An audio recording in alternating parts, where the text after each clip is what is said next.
அடிச்சு வயித்துல அடிச்சு பொது தொண்டுகிற பேரால சம்பாதிச்சுட்டு வந்து கொட்டு.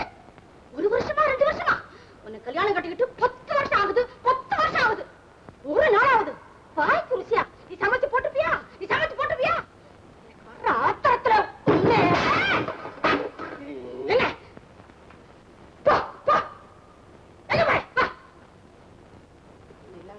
நான் எவ்வளவு ருசியா செஞ்சு போட்டாலும் ஏதாவது குறை சொல்லிக்கிட்டே இருக்கிறீங்க. உங்களுக்கு வர வர வாய் சரியில்லை. இல்ல ருசியே உங்களுக்கு தெரிய மாட்டேங்குதுன்னு சொன்னேன். என் தலை எழுத்து. பாக்குறேன் பாக்குறேன். இல்லங்க நல்லா சமைக்கிறதுக்கு பழகி பாக்குறேன்னு சொன்னேங்க. ஏன் பாயவா எதையும் கொஞ்சம் விவரமா சொல்லுங்கடி. இல்ல சொல்லுங்க. ஏதோ கட்டின புருஷனாச்சன்னு பார்த்தா எதுத்தா பேசுற? இந்த லட்சணத்துல பெருசா மீசா இந்த பாருங்க, என்ன எது வேணாலும் சொல்லுங்க.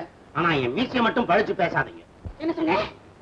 அம்மா உங்களை பார்க்க யாரோ பத்திரிகைகள் வந்திருக்காங்க. ஐயா ஆமா அம்மா ஐயாவுக்கு சாப்பாடு போட்டுட்டு இருக்காங்க. முடிஞ்சது வந்துருவாங்கன்னு சொல்லு. யாரையும் உள்ள வரவிடாதே. அங்கேயும் உட்காரவே. என்னங்க மாத்தி சொல்லிட்டீங்க? ஒழுவில்லை.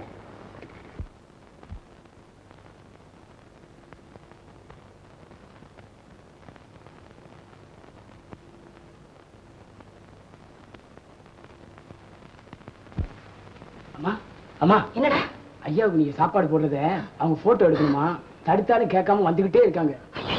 என்னையா பண்ணிட்டு இருக்க? அந்த ஆள் சாப்பிட்டு முடிய வரைக்கும் எடுத்துக்க மாட்டேன் போட்டுருக்க. எழுந்துறியா?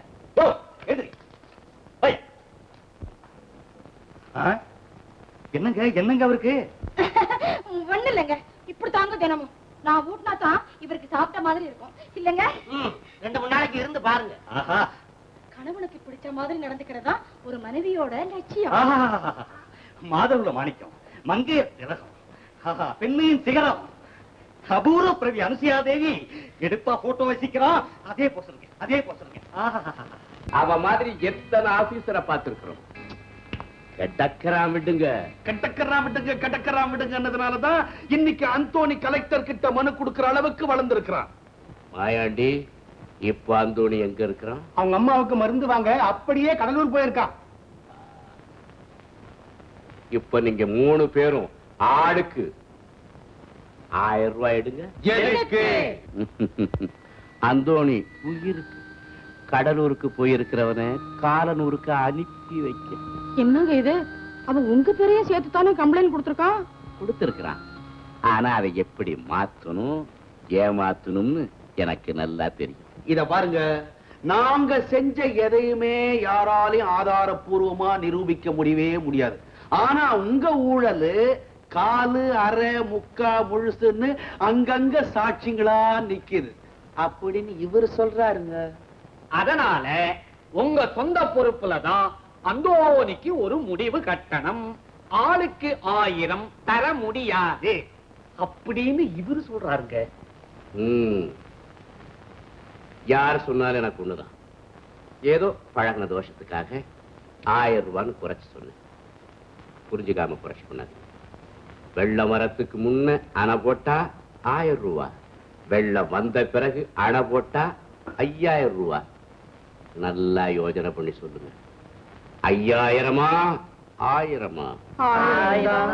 மாயாண்டி, வாழ்க வாழ்கன்னு அந்த வெக்கம் கட்ட முட்டா பசங்க கோஷம் போட்டதுல உங்களுக்கு எம்மாம்பரிய திஷ்டி பட்டுக்கு தெரியுமா?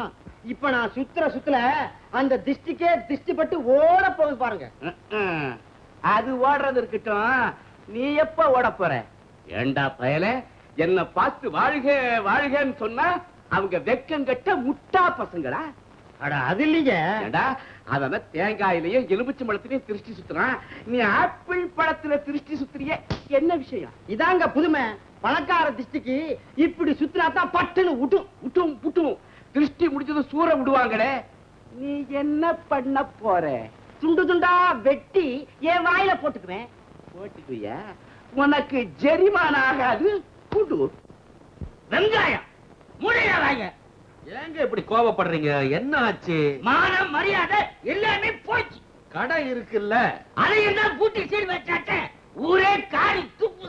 நீங்க ஏன் வெளியே வந்தீங்க? வீட்டுக்குள்ளவே இருக்க வேண்டியதானே. கிண்டலா? ஏய்யா, நம்ம கடைக்கு சரக்கெல்லாம் நீங்க தானே அனுப்பிச்சீங்க. அதுல என்ன உங்களுக்கு சந்தேகம்? நான் தான் அனுப்புனேன். இல்ல கலப்படம். என் கடை சரக்க எந்த மடப்பயமாவ கலப்படம் சொன்னா? வேற யாரும் இல்ல, உங்க மகன் தான். கடையில இருக்கிற சரக்கெல்லாம் கலப்பட சரக்குன்னு சொல்லி போலீஸ கூட்டிட்டு வந்து கடையிலே சீல் வச்சுட்டானே. அந்த அளவுக்கு அவனுக்கு அறிவு இல்லைங்களே, என் மகனாச்சே. அது தெரிஞ்சுதாங்க அவன் கை மேல 1000 ரூபாய் தர்றேன், போலீஸ மட்டும் கூப்பிடாதேன்னு அவன் கால்ல விழுந்தாங்க. என்ன அவன் கால்ல எங்க விழுந்தீங்க? என் கால்ல விழுந்திருக்கலாமே, இன்னும் சொல்லல, என்கிட்ட வந்திருக்கலாமே. அந்த 1000 என்கிட்ட நீங்க தள்ளி இருந்தீங்கன்னா பையனை தர தர தரன்னு இழுத்துட்டு வந்து ரூம்ல வச்சு பூட்டி இருப்பனே. இப்ப மட்டும் என்னங்க வரட்டும். இப்ப என்ன செய்ய போறீங்க? ஐயோ வந்துட்டாரு. என்ன நீங்க ஒரு பெரிய மனுஷனா சின்ன பையனை பார்த்து இப்படி பயப்படுறீங்க? மன்னாரியா, இங்க எங்க வந்தீங்க? ஆமா, உங்களை யாரு ஜாமீன்ல விட்டது? அவர் ஒரு பெரிய மனுஷன், அவரை போய் இப்படி மிரட்டுற? யாரு இவரா பெரிய மனுஷன்? இப்ப ஊர்ல போய் இவரை பத்தி விசாரிச்சு பாருங்க. ஏன் கலப்படம் இன்னும் ஏன் உட்கார்ந்துட்டு இருக்கிற?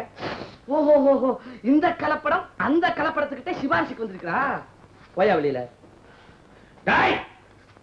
அட நீ ஏன் டைனா வர? விவசாய கிடையாது, நீ ஒரு பெரிய மனுஷன் இல்ல, எழுந்து போயா. தம்பி அப்பா, நீயும் போடா வெளியே. நான் உன்னை எப்படி எல்லாம் பாசத்தோட தாய் இல்லாத பிள்ளையாச்சேன்னு செல்லமா வளர்க்குறீங்க. இதுதான் நீங்க யூசுவலா சொல்றதாச்சே. அப்புறம் என்ன? கை உங்க அளவுக்கு வந்துட்டா, போட்ட வெளியே. தந்தையே, உங்களுடைய அதட்டலுக்கும் மிரட்டலுக்கும் கூடிய சீக்கிரம் விடிவு காலம் வந்தாகிவிட்டது. பொடிப்பயலே, இந்த ராஜவசனங்கள் எல்லாம் கோபாலசாமியிடம் செல்லாதட. வசனமில்லை தந்தையே, உண்மை, முக்காலும் உண்மை. அந்த அந்தோணிக்கு வேண்டுமானால் நீங்கள் சமாதி கட்டலாம், ஆனால் அவன் கொடுத்த புகாருக்கு நீங்கள் பதில் சொல்லித்தான் ஆக வேண்டும். போடு போடு போடு போடு போடு. இப்படி சொல்லிக்கிட்டே கூடிய சீக்கிரம் போக போறது நீங்க தான். அப்பா, உங்க கூட்டாளியோட கையாள் மாயாண்டி இப்ப எங்க இருக்கிறான் தெரியுமா? கோபால்சாமி, நமக்கு எதிரி இந்த போஸ்ட்மேனே இல்ல. அவன் ரொம்ப சாதாரண. அவனை விட பயங்கர எதிரி இந்த கார்மேகம் தான். அவன் நம்ம விரல கொண்டு நம்ம கண்ணையே குத்தப்பான். சும்மாவும் குத்தலையே, அதுக்கும் கூலி கேட்கிறானே. எதுக்கெடுத்தாலும் 1000 குடு 5000 குடுன்னு வாய பொளக்கறான். நச்சி. என்ன ராகுவும் கேதுவும் ஒன்னா உட்கார்ந்துட்டு இருக்கீங்க? ஒண்ணுமில்ல, பொழுது போகல, மத்த கிரகங்களை பத்தி அளவலாவிட்டு இருக்கிறோம். நான் நம்ப மாட்டேன். யார் குடியோ கெடுக்கிறதுக்கு திட்டம் போடுறீங்க. எனக்கு தெரியும் தெரியும். உங்க பையன் ஏதோ திட்டம் சட்டம்னு பயமுறுத்திட்டு போறான், சும்மா இருக்கிறீங்க. உங்களுக்கு விவசாயே கிடையாது. பயந்த மாதிரி இருந்தாதான் அவன் போயிடுவான். இல்ல சண்டைக்கால மாதிரி நின்னுட்டு இங்கேயே முறைச்சுக்கிட்டு இருப்பான். நம்ம பேச்சுக்கு தட்டுப்பாடு வந்துடும். அப்படி ஒரு அவஸ்தையா? அடேங்கப்பா, உங்க பையன் அவ்வளவு வளர்ந்துட்டானா? அவன் மூஞ்சும் முகர கட்டையும். எப்பவோ இன்ஸ்பெக்டர் வேலைக்கு மனு போட்டிருக்குது. இது பாடியை பார்த்துட்டு வெயிட்ட பார்த்தா 25 பவுண்ட் இருக்குதுன்னு தள்ளிட்டாங்க. அதுல இருந்து ஸ்க்ரூ லூஸ் ஆகி போய் கள்ள கடத்தல பிடிக்கிறேன், கலப்படத்தை பிடிக்கிறேன், அதை பிடிக்கிறேன், துப்பறிய போறேன்னு ஒளறிட்டு திரியறான். ஏங்க, இதை இப்படியே விட்டு வச்சா மோசமாச்சே. ஏங்க, திடீர்னு எனக்கு ஒண்ணு தோணுது. சின்ன உதவி செய்றீங்களா? செய்ய. கருகல் அமாவாசை இருட்டுல சந்தை அப்படி திரும்புறப்போ ஒரு 3 ஆள். அது என்னங்க 3 ஆள்? 3 பெரிய ஆளுங்க, ஒரு சித்தாள். அவங்கள விட்டு 10 போட்டு கை காலெல்லாம் உடைச்சி முறுக்கி ஒரு மூட்டையாக்கி நம்ம வீட்டுக்கு கொண்டு வந்துட்டா. யார? என் பையனுங்க.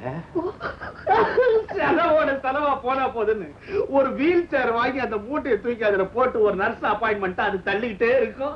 நம்மளுக்கு நச்சரிப்பு இருக்காது, நிம்மதியா இருக்கலாம். ஐயா, நீங்க ஒண்ணு, நான் ஏன் சொல்ல வந்தேன்னா, நீங்க ஒண்ணும் சொல்ல வேண்டாம், நான் சொல்றேன் கேட்டுங்க. நாளைக்கு இந்த ஊருக்கு புதுசா ஒரு ஸ்பெஷல் ஆபீசர் வர போறாரு. 4-5 மாசம் கேம்ப் போட போறாரு. அவர் உங்க எல்லாரையும் கடைஞ்சு திருகி பெண்டெடுக்க போறாரு. அப்ப தெரியும் நான் யாரு. ஆட்டினது போதும், தலைய போ. சவுண்ட் வந்தது. என்னங்க இது? எந்த ஆபீசர் எப்ப வருவான்னு நமக்கு தெரியாம இருக்காதே. இவன் என்னமோ புதுசா ஒரு குண்ட தூக்கி போட்டு போறானே. இத பத்தி உங்களுக்கு தெரியுமா? குண்ட பத்தி எனக்கு ஒண்ணும் தெரியாதுங்க. ஆபீசரை பத்திக்க உங்களை மாதிரி தான். அந்த நாள் வந்தாச்சியா, பார்த்தா தெரியல. 15 பைசா இட்லி, 10 பைசா பனங்கா மாதிரி. அதுக்காக சட்னி சாம்பார் குருமா எதுல பார்த்தாலும் கத்திரிக்காய் தானே கிடைக்கணுமையா? கத்திரிக்காயாது கல்கண்டாச்சே. ஆமா ஆமா, இந்த அம்மா கத்திரிக்காய் தோட்டத்தை குத்தைக்கு எடுத்தாங்க அது தீர வரைக்கும் கத்திரிக்காய் எல்லாம் கல்கண்டுதான். யோ, நீ வாங்குனது ஒரு இட்லி, ஒரு பக்கெட் சாம்பார் குடிச்சிருக்க, 1/2 கிலோ கத்திரிக்காய் காலி, இன்னும் பாதி இட்லி அப்படியே இருக்கு. 1/2 பக்கெட் சாம்பாரும் 1/4 கிலோ கத்திரிக்காய் இல்லாம எந்திரிக்க மாட்டேன். நீ என்ன கிண்டல் பண்ற? சர்தாயா, ரொம்ப நல்லா இருக்குது. நல்லா சொல்ல. யோ, யோ, துட்டு கொடுக்காம எங்கேயா போற? இருந்தா கொடுத்துருக்க மாட்டேன், கேட்கணுமா? ஹாய், டிங்கிரி டப்பா. பழைய பாக்கியை சேர்த்து தரேன்னு 10 இட்லி தின்னுபிட்டு இப்ப என்ன டபாக்கிறிய? மரியாதை துட்ட வச்சு நடையானா? என்னம்மா அல்ட்டிக்கிற?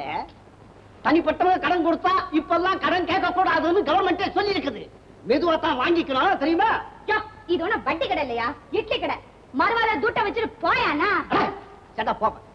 யோ, ஒண்ணு துட்ட வை, இல்ல சொக்காய் கழிட்டு போயா. அஞ்சு கையுமா.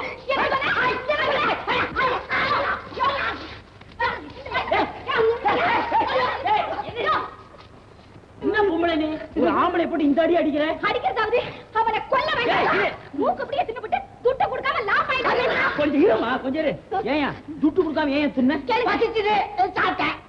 ஏற்கனவே கடன் கொடுக்கணும். சரி, கடனோட கடனா இருக்கட்டும் சொல்லிதான் சாப்பிட்டேன். என்ன தைரியம்? தைரியம் நீங்க? இருமா இரு. யோ, ஏன் நிக்கிற? ஓடியா. அடி அடின்னு அடிச்சுது, அதை விட்டு போக சொல்றியா? இருந்து இன்னும் 2 வாங்கிட்டு போறியா? யோ, என்ன அவனை போக சொல்லிட்டேன். இப்ப யாரு துட்ட தருது? யார் தரணும்? நான் தான் தரணும். எவ்வளவு தரணும்? 3.25 ரூபா. 3.25 ரூபா. நாளைக்கு தரேன். ஹே, டிங்கிரி டப்பா. என்ன டப்பா? டிங்கிரி டப்பா. ஆ. சேலை இல்லையேன்னு சித்தி வீட்டுக்கு போனாலாம். அவ ஈச்சம்மாய கட்டிட்டு எதிர வந்து நின்னாலாம். என்னமோ நான் தரேன்னு வீராப்பா பேசினேன். கேட்டா நாளைக்கு தரேங்கிறியே. யோ, இப்பவே இங்க துட்ட வச்சாமா. ஆமா இப்பவே வா. ஆமா. இல்லையே. யோ, அந்த மோதிரத்தை கட்டி கொடு. ஐயோ, இது வெள்ளி மோதிரம். உங்ககிட்ட தங்க மோதிரம் இருக்கும். குடியானா துட்ட கொடுத்துட்டு வாங்கிட்டு போ. ஆமா. என்ன மோதிரம் இவ்வளவு சீக்கிரம் கை மாறிடுச்சு?